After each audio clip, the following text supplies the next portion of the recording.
Abbiamo 4 domande in tutto, iniziamo con Elise Labott, CNN.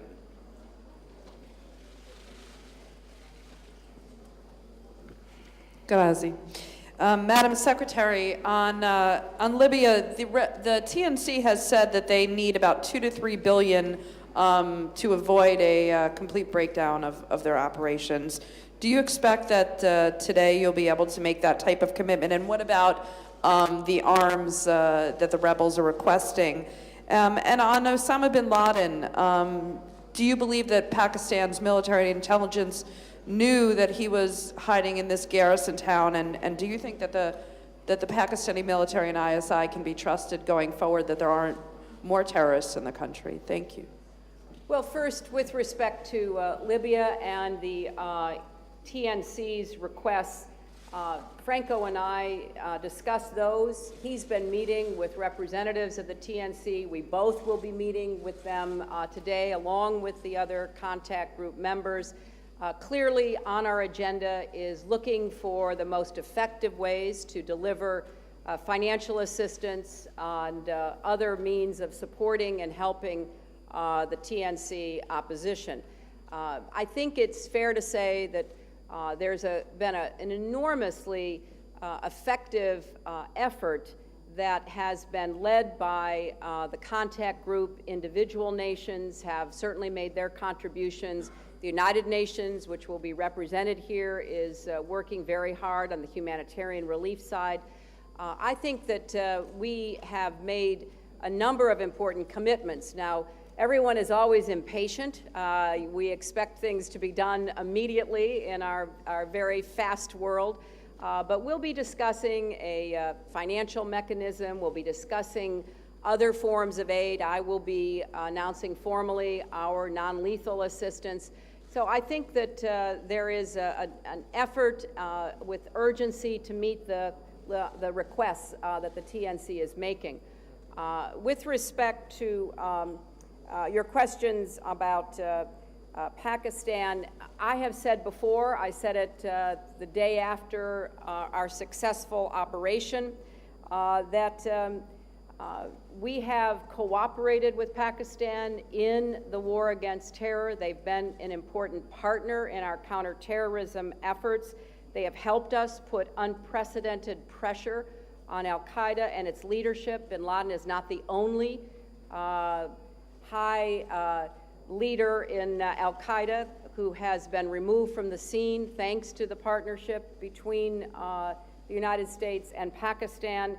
And we are committed to supporting the people and the democracy that Pakistan is representing now. It is not always an easy relationship, you know that, but on the other hand, it is a productive one for both of our countries, and we are going to continue to cooperate between our governments, our militaries, our law enforcement agencies, but most importantly, between the American and Pakistani people, where we have made a commitment to helping them meet their needs and trying to establish a firmer foundation for their democracy. Margherita Ghinassi, TG1.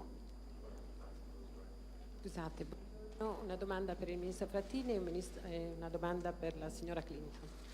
Al Ministro Frattini chiedo questo: le guerre costano. La signora Clinton ha parlato dell'Afghanistan,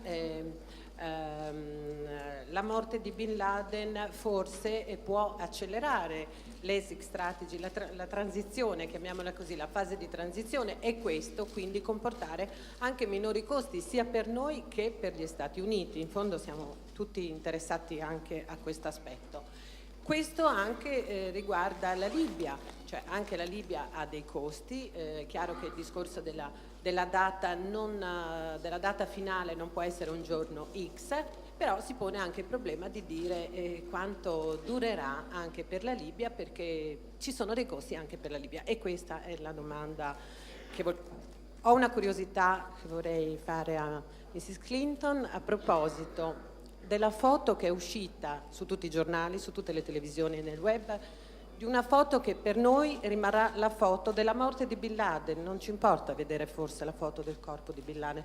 Quella foto è la foto della Situation Room, dove lei è insieme al presidente Obama, al vicepresidente Biden, e lei si mette la mano sulla bocca.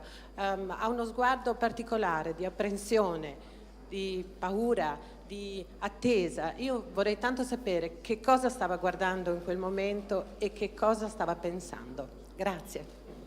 Bene. Per quanto riguarda la domanda rivolta a me, certamente quanto più i successi nella lotta al terrorismo si moltiplicano, tanto più aumenta la nostra sicurezza, tanto più ovviamente si riducono i costi che sono la conseguenza delle misure di prevenzione e di protezione. L'Italia ha sempre detto, come i nostri partners, come i nostri amici negli Stati Uniti d'America, la lotta forte, senza quartiere al terrorismo, è fatta anzitutto per la nostra sicurezza, per la sicurezza dell'Occidente, degli Stati Uniti, dell'Europa, e quindi quanto più otteniamo risultati, tanto più possiamo ridurre gli impegni conseguenti, ma i risultati non sono ancora definitivi. Quindi vi è un nesso evidente. Più risultati otteniamo nella lotta al terrorismo, più ad esempio in Afghanistan potremo mantenere e rafforzare la strategia di transizione. Più otteniamo risultati in Libia, nel senso di obbligare il regime di Gheddafi a lasciare, far comprendere che non ha un futuro, tanto più riusciremo a dimostrare con un combinato disposto di pressione militare per proteggere i civili e di soluzione politica per la nuova Libia, tanto più rapida sarà la transizione dalla fase militare alla fase esclusivamente politica. Ecco la ragione per cui ho detto varie volte la nostra azione di protezione dei civili è indispensabile per aprire la fase politica. Più rapida questa sarà, più rapidamente la soluzione politica potrà iniziare. È uno degli argomenti di oggi. Well, I just want to reiterate what Franco said about Afghanistan. We are very committed to begin a drawdown of our forces in Afghanistan beginning in July.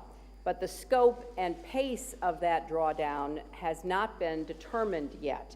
And I think that the death of bin Laden deals a significant strategic blow to al-Qaeda and to their Taliban allies, and reinforces that the United States, Italy, and all of our partners in Afghanistan are going to track down and, where necessary, kill or capture those who are on the battlefield or directing the actions against our troops and against Afghanistan, with the goal of trying to help Afghanistan be able to defend itself. That is what we are working toward, and that is what the NATO strategic goal is, that we achieve this by 2014, which is the same goal that Afghanistan has announced.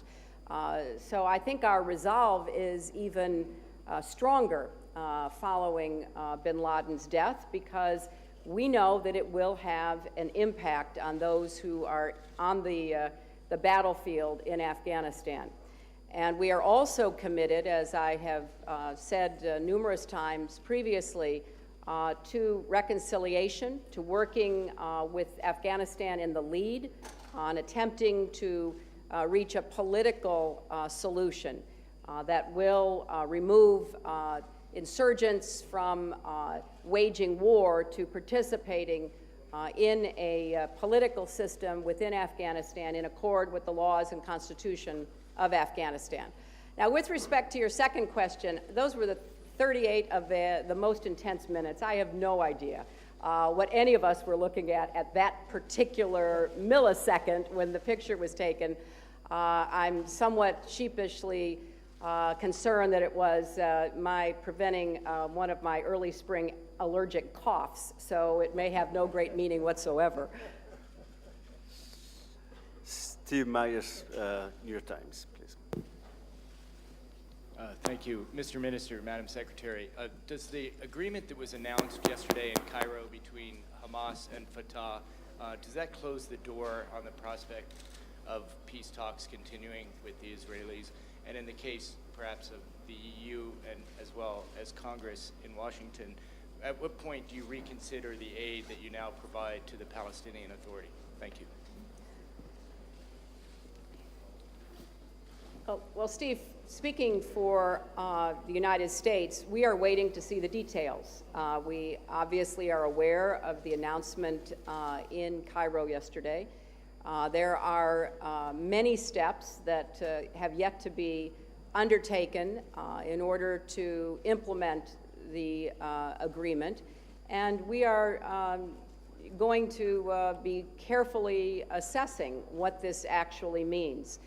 Because there are a number of different potential meanings to it, both on paper and in practice. We've made it very clear that we cannot support any government that consists of Hamas unless and until Hamas adopts the Quartet principles. And the Quartet principles have been well known to everyone for a number of years. So we're going to wait and make our assessment as we actually see what unfolds from this moment on. La posizione italiana è proprio quella che Hillary ha appena indicato. Noi siamo attenti ai contenuti, ai dettagli che ancora non conosciamo pienamente, ma è evidente che anche per l'Italia il rispetto assoluto dei principi del quartetto è una condizione per considerare un governo con Hamas un possibile interlocutore. Come ricorderete, si era tentato in passato di far pervenire un messaggio chiaro che Hamas ha rifiutato finora. Stiamo a vedere, certamente questo avrebbe ed avrà delle implicazioni a seconda delle due opzioni che questo nuovo governo di unità palestinese adotterà. Mimosa Martini, TG5, l'ultima domanda.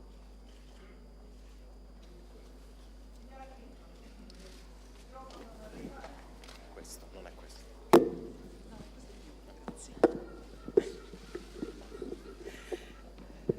Signora Clinton, sappiamo che il governo degli Stati Uniti aveva preso in considerazione l'idea di catturare Osama Bin Laden e poi di interrogarlo. Allora, come dobbiamo considerare l'azione, il fatto che sia stato ucciso, come un errore? La seconda domanda è sulla Libia e su Gheddafi, perché il Consiglio nazionale transitorio considera Gheddafi un obiettivo legittimo. È stata presa in considerazione l'ipotesi di fare un blitz simile a quello svolto in Pakistan su Tripoli?